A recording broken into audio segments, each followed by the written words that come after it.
Hello, I'm Leonard Cassuto. I'm a professor of American Literature and American Studies at Fordham University, and I'm also a baseball fan from way back. I'm an editor of the Cambridge Companion to Baseball, a book that puts all of baseball between two covers. The book is historical, literary, sociological, all at once. It has economics, mass media, globalization, because baseball is intimately involved in all of those things.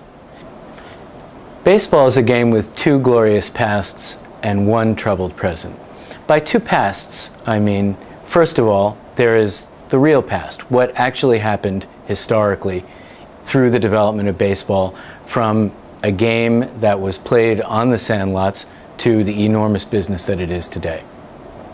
But then there's the romantic past, the unreal past, which begins with Abner Doubleday inventing the game, which didn't really happen, proceeding through baseball's storied players, a bird flying out from under Casey Stengel's cap, Jimmy Pearsall running around the bases backwards when he hits his 100th home run, Babe Ruth calling his shot.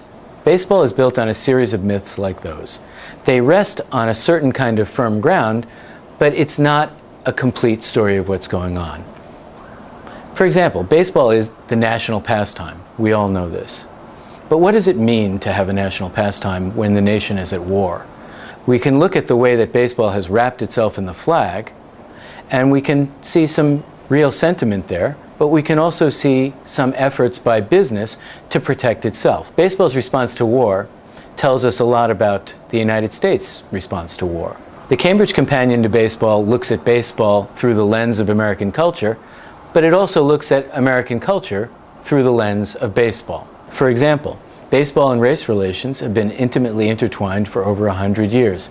The story of Jackie Robinson and the story of race relations in the United States generally have everything to do with each other.